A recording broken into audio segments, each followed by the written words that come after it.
Hi and welcome. My name is Fazila Bijo, and it is my pleasure to invite you to another in the teaching series of The Feeling is the Secret. This is the fourth chapter. What we're going to cover today is quite important in terms of why feeling is still emphasized in terms of, and why feeling makes a difference in terms of our manifestation. Now, you may have heard of The Secret, which talks about the law of attraction, and just by placing your attention on what you wish to manifest in life, what you wish to attract, you will have it.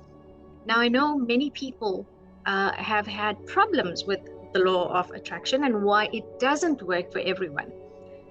So this is why the law of assumption, it is something I will expand a lot more in further lessons and teachings. Why the law of assumption that talks about consciousness creating your reality, learning how the subconscious mind works, which is in one of my earlier episodes, which I will tag here for you if you haven't watched that. How sleep and prayer are gateways to the subconscious. So it's quite important, as you can see, that the subconscious is the key in terms of our consciousness and how we create our reality or manifestation. Now, my first video talks about manifestation being something that is proven. So you are proving to yourself that your imagination works. I also want to highlight that I truly wish to impart to you why the teachings, and I'll bring some of these teachings from the Bible, which Neville Goddard decoded for us to use in terms of how we create reality. Now, the Bible, I was quite fascinated to hear that Neville Goddard decoded the Bible as a psychological drama of man. What he said is that God goes to sleep as man so that man may awaken as God. And I want to stop you right there before you turn this off and move away. I too myself was quite taken aback. I didn't get the teachings, and this was around 2018 when I first got to learn about Neville Goddard's work, as well as that of other metaphysical greats like Joseph Murphy, Florence Scovel Shinn, Anthony Novell, etc. There are so many teachers from the era of the 1900s.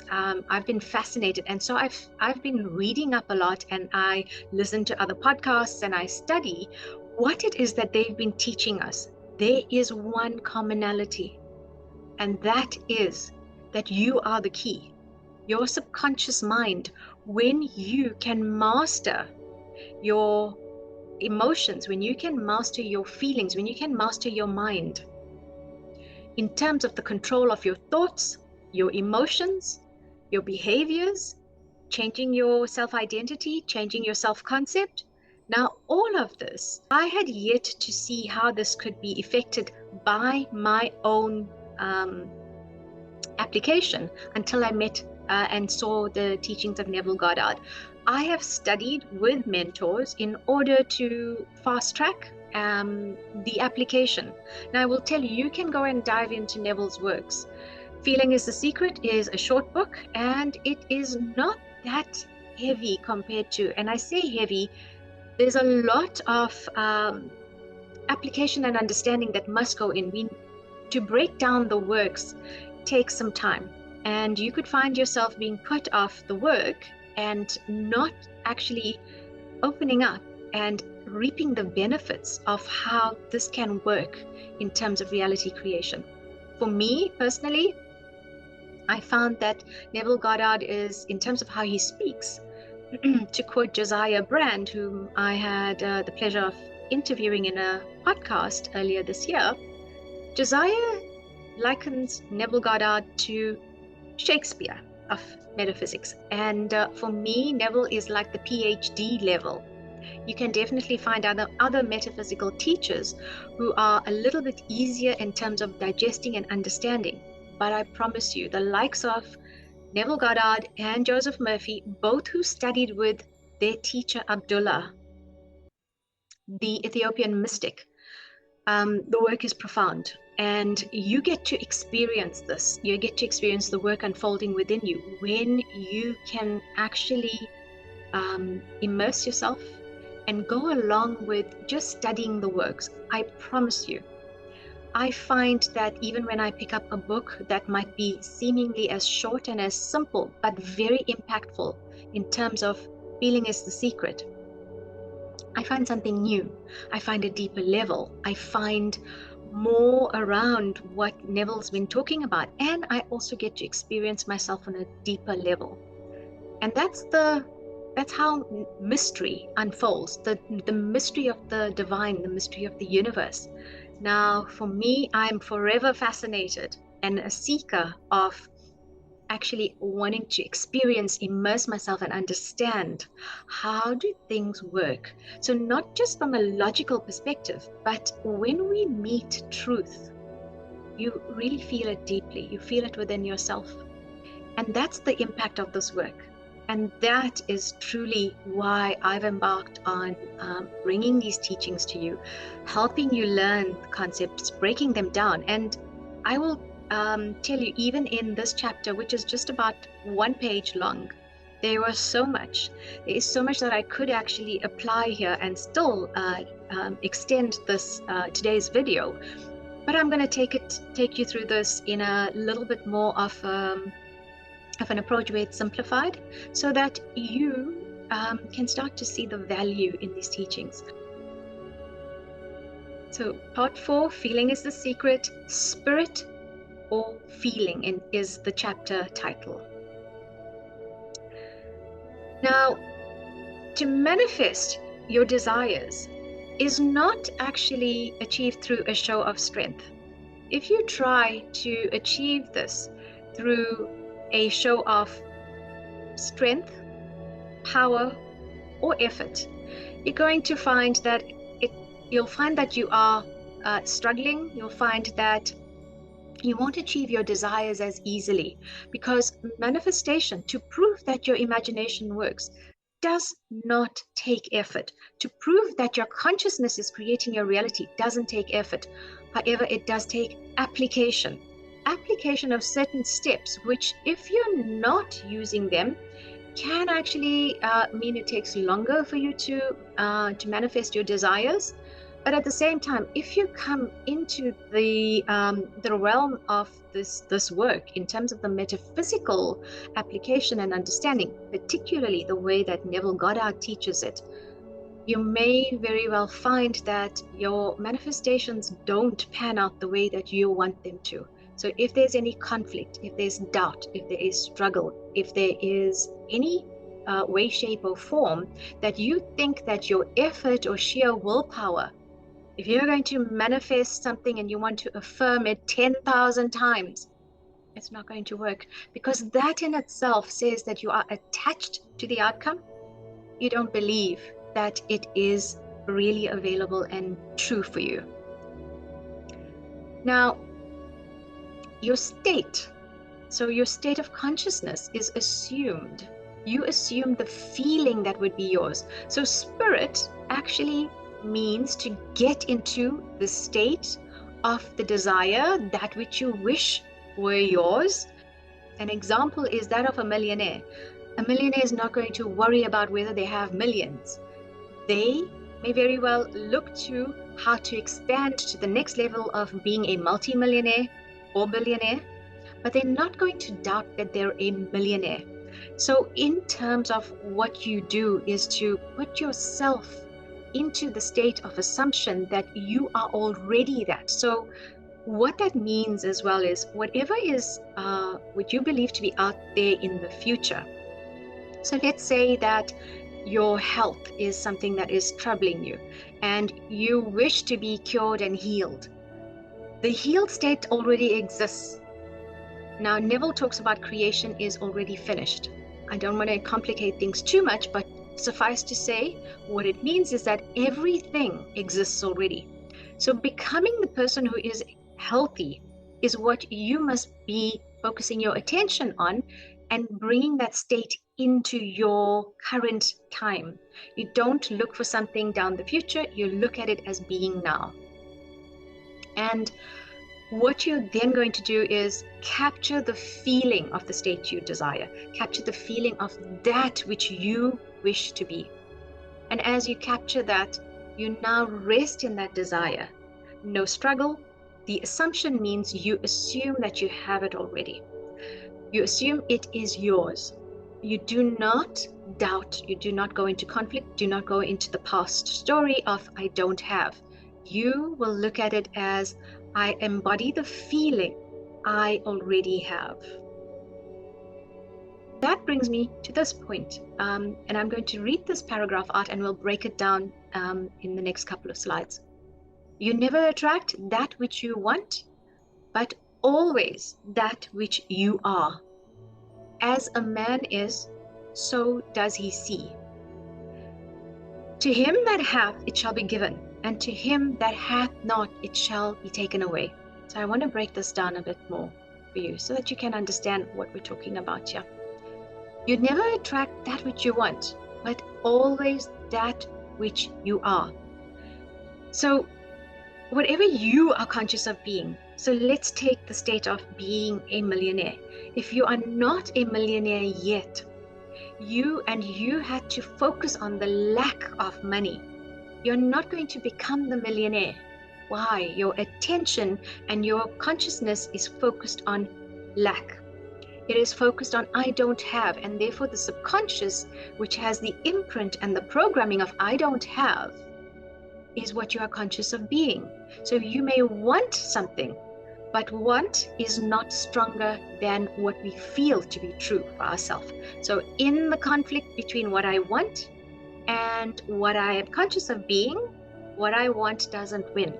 What I am conscious of being does. As a man is, so does he see. You will see evidence of who you are appear in your physical world, because your outer reality will reflect what you are conscious of being, what your consciousness is holding in the subconscious space, what you have believed, what you have programmed, what has been imprinted at the subconscious level. So you are only going to be given that which you are conscious of being, and you'll only see in your environment what you are conscious of being within. So you may meet people who are depressed and angry or frustrated. Look to see, where would I be holding that particular aspect? So maybe you have a judgment around people who are angry, and it will become reflected. Or you've had an experience in the past of being around angry people, and you don't like people who are angry, but in turn you may not see that it is something that you are holding. You may think that these are people that are just turning up in your environment because everybody else is angry. The first thing you do is look at what part of me is this reflecting. And we come to a stage where we will also realize everything is God, everything is consciousness. And so when we start to judge less and we are less triggered by things, we can start to see that they move out of our consciousness and out of our physical environment. Now, I also want to make a point here. As a man is, so does he see. You are not going to plant grapes and expect to have a harvest of oranges, because what you planted was the grapes, not the oranges. So I just want you to be very clear.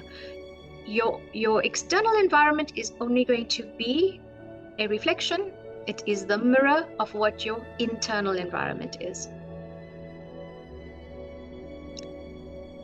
And to him that hath, it shall be given, and to him that hath not, it shall be taken away.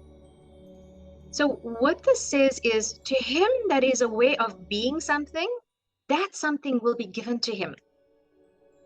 And to him that is not aware of being that something, then that something will be taken away, but he'll not even receive any more beyond where his limitations are. So it says that whoever does not have when he doesn't have that feeling, even that what they have can be taken away from them. And often the practice of gratitude. So the practice of gratitude, where we are grateful for abundance, we are grateful for what we have in our life. You must already now see how what you already have, what you're grateful for, what you have in your life. When you are truly thankful, when you know that what you have is yours as well, you are given more of that. Equally so, whatever state you are now embodying, remember what we're conscious of being, we are given. So if you're experiencing lack, you must realize that you're being given more lack. Why? Because you believe that the state of lack is far more real than that which you desire.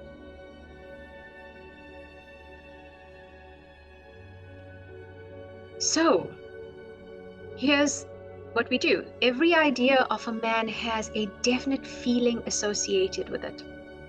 So capture the feeling, whether it is success, confidence, wealth, a partnership. You take that idea and you embody it. When we say embody, you assume you are already that. How would you walk in the world? How would you talk? What would be the things that you hear? And you lose yourself in that feeling of assumption that this is very real. And when do you do this? So I've talked about how we prepare for sleep. You will take this into your sleep state. You take that feeling of, I am an abundant, amazing creator. I have the abundance of wealth. I have an abundance of friends.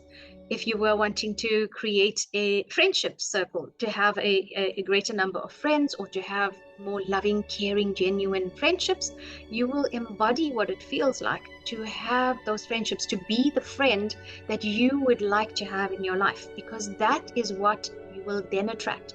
When you are conscious of being the friend that you would like to have, you then attract people who can be that person as well, who can only be that person because you are already being it.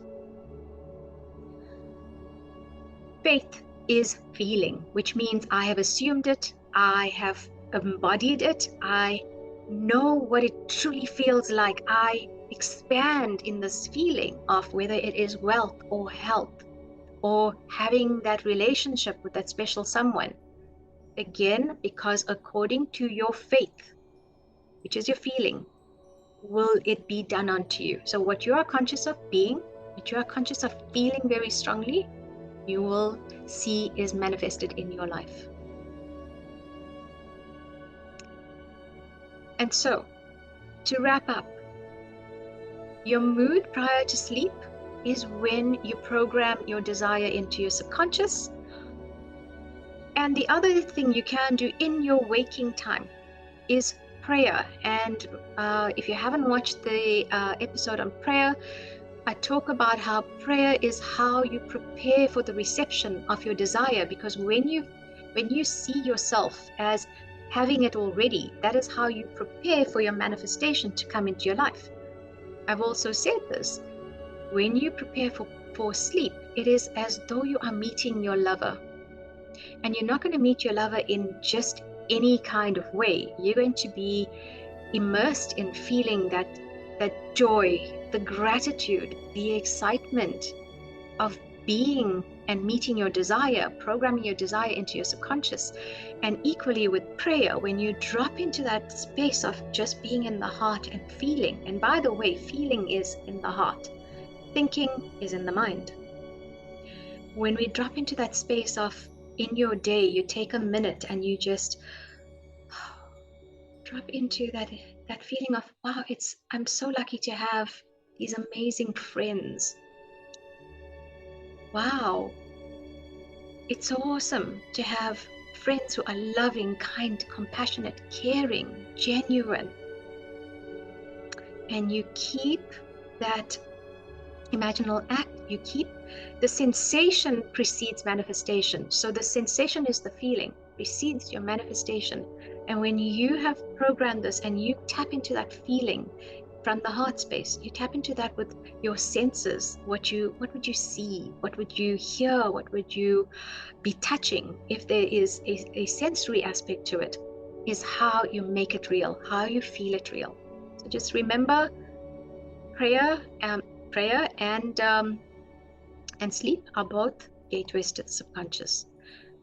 And again, the moment you accept your wish is accomplished, you accept that your wish is fulfilled, you are not in a state of lack, but you are in a state of abundance and receptivity, and you know it is a certainty, the confidence of the person who has it. You are being that person already. The subconscious finds the means for its realization. I will talk in a future video how this works on the quantum level, how this works from a quantum physics perspective, and in terms of our biology, which is quite fascinating. So, on Feeling is a Secret and the chapter of Spirit or Feeling, imagine that you have realized your wish. Not how, but simply feel the wish that is yours. Thank you for having joined me on this series. If you have any questions, please put them into the comments below. Leave me a comment once you've watched this, and tell me what you liked in terms of what details I've gone into. If there is stuff that you want me to cover or expand on, I'll be more than happy to do that. So I will catch you in a future episode, and please like, subscribe, and comment. I look forward to connecting with you soon.